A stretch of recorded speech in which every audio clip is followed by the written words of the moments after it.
Okay, so IndyCar silly season coming back at it again with some crazy bombshells. Obviously, just a few weeks ago, not a few weeks ago, a few days ago, my bad. It was announced David Malukas is going to FOYT Racing for the 2025 season, and that kind of puts MSR in like a weird situation because after they dropped Longquist after the Indy 500 because of his poor performance, unfortunately. So after they dropped him, they went for David Malukas, who was previously dropped by McLaren because he had an injury early in the season. So they went for him. Worked out pretty well. It's worked out pretty well the entire season. He's gotten pretty good results. He's probably going to do really good at Gateway this weekend. But now that he's leaving, MSR doesn't really know what to do. So in this video, I'm just going to drop a few names, a few drivers who I think deserve that seat in the 66, and that could be in the running for it. But yeah, hope you guys enjoy this new style of content with IndyCar and stuff, because this is like what I'm into. This is my favorite series now. But yeah, hope you guys enjoy. Drop a like, subscribe if you want to, and let's get into it. Alright, so the first driver I have in this list is Toby Sowery. If you've been following IndyCar this season at all, you would know that he made his debut at Mid-Ohio. I was at that race. It's pretty impressive, honestly. This is my first IndyCar race, just seeing the cars on track. It's insane. If you haven't gone to an IndyCar race, and you can go to one, try your best to get to one. That's besides the point. So, Toby Sowery, it's pretty young. He's 28 right now. Made his debut at Mid-Ohio. He started 25th in the race, finished 13th. Guessed the race looked pretty boring from a TV perspective, but what he was doing on track was insane. I probably have some videos. I don't know for sure, though. He's also a pretty diverse driver. He does a little bit of LMP2, I'm pretty sure. He did LMP3 a few years ago, I think. He does Fanatec GT World Challenge, NLS. Also, he was in the Spot 24 Hours, I'm pretty sure. Don't quote me on that. I'm not completely sure, but I believe he was. And he's just a quick driver overall. I mean, you kind of have to be quick to go from 25th to 13th in an IndyCar race, a spec series. For the most part, that's completely equal cars. Also, he hasn't done any oval rounds yet. I doubt he will this season. But if MSR did want a driver that could do ovals and road and street courses, they don't have to go for Sowery. They could just go for Sowery for the road and street courses, and they do have Elio Castroneves, who is still at the team. They could put him in the car for the ovals if they really wanted to, or they could just keep Sowery in the car, develop him into a really good overall driver with good oval experience, just good driving in general, as quick as you can be as a driver. Obviously, he's not going to be up there with Alex Polo and Sky Dixon, who have been in open wheel basically their entire career. But if they really wanted to take Toby Sowery, they could. He could be made into a driver that MSR would want because they have Helio there. Very experienced, obviously. 4-time Indy 500 winner, and also Felix Rosenqvist. So they could both mentor him a little bit and help him get better as a driver. And yeah, that's the very first one that I have. Let me know what you guys think about that one in the comments. And on to the next one. Okay, so the second of a few drivers I have is now the free agent Alex Rossi. He's currently at McLaren, but his contract is ending at the end of the season. Getting replaced by Christian Lundgaard for next season. And yes, he's getting older, and he's probably nearing the end of his career. MSR probably isn't going to go for him. Realistically, he might be going to Prema. Maybe, I'm not sure. But if MSR did want to go for him in the short term, probably won't, because they want a driver that can have for the long term. They already have that in Felix Rosenqvist. So they probably want another one that they can have for long term. Rossi isn't going to be that driver, but he will bring a lot of experience to that team. MSR is no longer a small team, but they aren't as big as like Chip Ganassi Racing or like Team Penske or even Andretti. But I mean, Rossi's quick. Sometimes he's like hit or miss now. He's not like really in his prime. He's still a pretty good driver. I would definitely take him over Sauri just from like an experience front. But how much is that experience really going to help if he's not going to be at the team for that long? I mean, probably not that much. If he's not going to be at the team for long, it's like, what's the point in signing him and spending all that money on him when that money could be going towards a younger driver who is going to be asking for less, and spending less money on a driver means more money towards the car, developing setups, whatever. I don't really know a lot about the technical aspect of IndyCar yet. It's only my second season really watching, following it really closely. But, I mean, Rossi's a solid option, but if I was Mike Shank, I wouldn't go for him because he's almost done. He's probably going to be retiring in the next 5 years. So that's the second option. There's a few more left, probably more realistic options, but Rossi's just a shout. Probably a few people also think that Rossi's going to get the seat, but in my opinion, he's probably going to go Prema. But yeah, on to the next one. Alright, so the third driver I have that I think might be in the running for that MSR seat in the 66 is Linus Lundqvist. Now you're probably thinking, okay, wait, he's at Chip Ganassi Racing right now. What do you mean? Is Chip Ganassi Racing really going to drop Linus Lundqvist after he got pole at Road America? Are you crazy? No, I'm not. I might be crazy, considering that this is just based off all rumors. There are some rumors that CGR is downsizing to 3 cars in this season, so it'll just be probably Dixon, Palou, and Kevin Simpson. But if that does happen, Linus Lundqvist probably not going to have anywhere to go.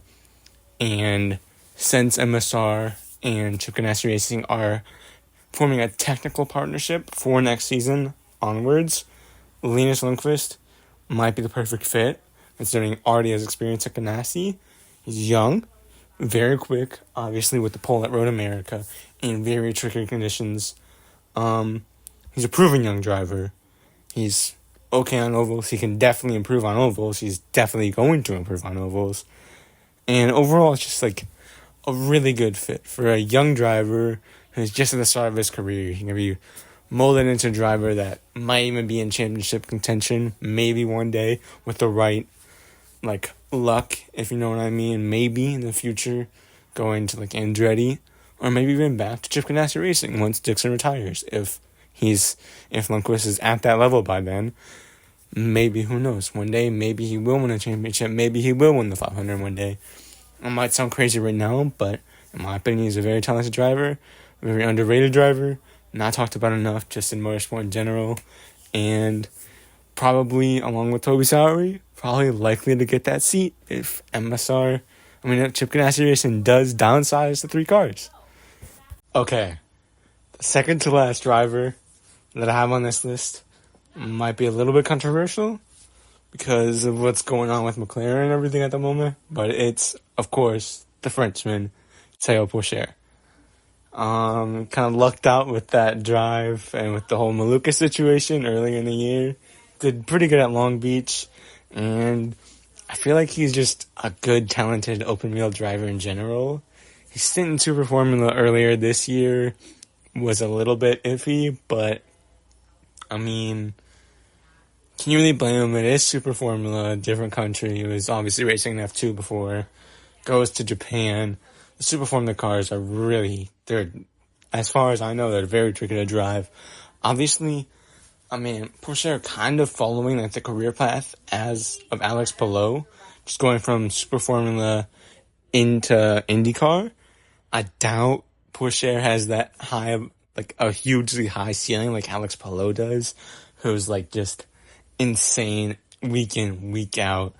I doubt Pourchaire's at that level, but he's definitely good enough. I feel like if you give him more time to develop, more time in the seat, just in an IndyCar, just keep him in America, keep him racing in this type of environment, I feel like he can get up to a level of like maybe Paddle Award. Maybe not that high, but maybe just about below him. I mean, the only thing, though, is Porsche doesn't have any oval experience, so that might be a little bit of a thing that pushes MSR away from him, just because, I mean, they need a driver that's going to be good on ovals, since Felix Rosenqvist isn't insanely good on ovals. He's not terrible, but he's not the best. Obviously, with Malukas leaving, that leaves a little bit of a hole in who's going to be carrying the oval rounds for them, and they need a driver who's going to be getting them into the leader circle, that 66 into the leader circle, because, you know, MSR is still kind of a smaller team, so they're going to need that money so they can put it towards their Indycar program or their IMSA program. But, yeah, overall, I think just Porsche might be a good idea, but I don't think it's the right fit for MSR at this moment in time. And I don't know if you guys are gonna like the next driver that I have on this list. It's kind of a controversial driver with what's going on with Hunkos right now, and how said driver kind of lucked into getting that seat and lucks into getting a lot of seats. But hey, he's available, so I'm going to introduce him. And the driver that I said I was going to introduce is, of course, Connor Daly. It's controversial. I know. Not the best driver out there. Not the worst driver out there. He's honestly kind of disrespected, in my opinion, because for a driver to go into several different teams in one season and do okay considering the circumstances in almost all of those teams, I think that's pretty respectable, in my opinion. But, you know, people have their opinions. You're entitled to your own opinion, just like I'm entitled to my own. But he's a good driver, in my opinion. Not the best. I'm not saying he's out there with Joseph Newgarden, but he's pretty good on the ovals. And it's a good fit for MSR if they really need a good oval driver.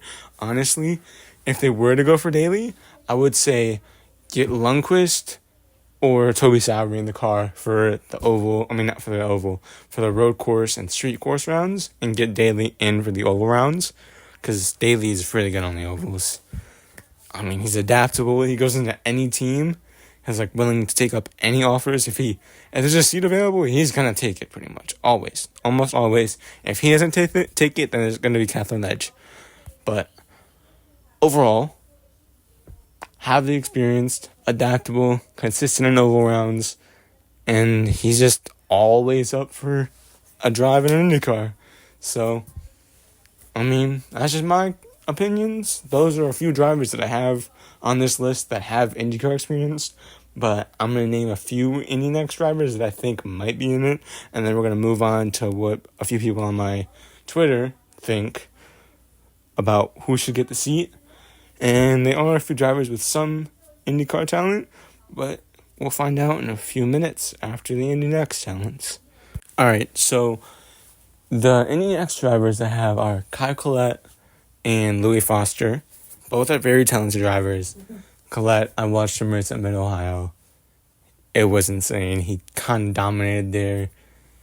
Yes, it's only one win on the season. He has 7 top 5s, though, and 8 top 10s, which is pretty solid. 328 points on the board. I think he's still mathematically in it, I believe. I'm not sure exactly how the next point system works. But I'm pretty sure he's still mathematically in it for the championship fight. And I don't know. It's unfortunate, though, because of what happened with Tom Blomqvist. I doubt MSR is going to go for an inexperienced driver again, because they just don't want to risk it. They don't want to have to sign another young driver, have it not work out, then be stuck in the same situation that they were in with putting Helio in the car for 2 races, then a random driver like Malukas. You know, I mean, I'm not throwing shade at any of those drivers. They're all very talented, but it's just suboptimal situation. As a team, you don't want to be in that situation again. So they're probably going to go for the more solid option, which is, you know, Toby Sowery, Theo Pourchaire, Linus Lundqvist, drivers who are going to be there the full season. It's going to work out, no doubt. But, I mean, it's just unfortunate for any next drivers because, you know, there's some very talented drivers in the field, like Louis Foster, Kat Collette, Jacob Abel, Jamie Chadwick, probably not in it. Just, you know, it's unfortunate. female drivers don't really have a lot of funding, so it's unfortunate. In my opinion, Jamie Chadwick does deserve a shot, but she's probably never going to get it, sadly. But speaking of Louis Foster and speaking of Andretti drivers, Foster definitely deserves it. If Andretti doesn't run the 4th car next year, and MSR does want to go for a young driver and any next graduate, it's probably going to be Foster. I mean, he has 437 points, 5 wins and 10 starts, and 132 laps led, 9 top 5s, 10 top 10s, and 3 poles. That is outrageous stuff for any next. Spec Series, these are young drivers. That is insane. So honestly, I don't know, it's just unfortunate. I really hope to see Foster in an IndyCar one day. I really hope it can happen because he's a heck of a wheel man. And he just deserves a drive. It's probably not going to happen because, IndyCar drivers tend to stay in teams for a while. And when they leave, they're done. And they've been in the sport for a very long time. So it's just unfortunate. Foster's probably going to end up in IMSA. Good for him because IMSA's fantastic. But it's just not really where you want to see any next graduate. You want to see them in IndyCar, but not everything always works out. But yeah, on to what people on Twitter think about who might get the seat for next season. Alright, so the first take we have is from McLaren's Mood on Twitter. Long-time mutual, well, not long-time, but about the entire year. He's saying that he'd like to see Kevin Magnussen in that seat. Obviously, will be leaving Haas in F1 at the end of the season. He did bring up that he might be taking the IMSA route. That would be cool to see. Honestly, I would love to see him in America either way. IMSA and GTP, LMP2, or in IndyCar. Yes, he doesn't really have any IndyCar experience, so it would be interesting to see, but I highly doubt that he would get the seat. It would be really cool to see. It's a long shot, but maybe one day we'll see K-Mag in IndyCar. Would be pretty cool. Alright, second shout is Callum Ilott, and this is from Oscar Lando fan. He's also one of my mutuals. This is good. I'm liking that. Honestly, I forgot about Callum. My bad. He's actually pretty experienced. He did that full season with Malukas Racing, and then everything happened with Argentina and a certain driver. We don't talk about that guy. But yeah, he's pretty experienced. He does have a little experience. It would be, honestly, I feel like he would fit MSR, honestly. He's younger. He has experience. Slept on. Honestly, just an underrated driver, in my opinion. He's pretty good in sports cars, too. And, yeah, I would really like to see a lot in that seat. Would be cool to see. Maybe he'll get it. We'll find out in a few weeks. Alright, third one is from Corey, GTP enjoyer, also a mutual. Pretty good tweets. Doesn't tweet often, but when he does, it's kind of a banger. He's saying Toby Sowery. Why? Because he's performed well in his first 2 starts, specifically in a Honda Power car, and he's been teaming with Colin Brown, who I think helped him get the DCR opportunity. Colin could put in the good word for Toby, and he may get a shot. Yeah, Colin Brown, 99% sure he was with MSR in DPI, or at least in IMSA at one point. Pretty sure. Yeah, that is a good shot. Honestly, Colin Brown, I would kind of like to see him back, too. He's been out of IndyCar, in and out of IndyCar, so it'd be interesting to see him back in IndyCar, in like a medium-sized team again. But, yeah, as I mentioned before, I did mention Toby Sowery. Honestly, both are pretty solid drivers. I would take Sowery over Colin Brown because Colin Brown's already kind of had his shot at IndyCar. But, I mean, it's like 60-40. I take Sowery over Colin. But, I mean, both are pretty solid, so. Well, yeah, that's going to bring an end to this video. Hope you guys enjoyed. Let me know what you guys think about this new style of content. And drop a like, subscribe if you really want to. You don't have to, but do whatever you want. Hope you have a nice night or day or whatever time it is when you're watching this. Goodbye. and see you guys in the next episode.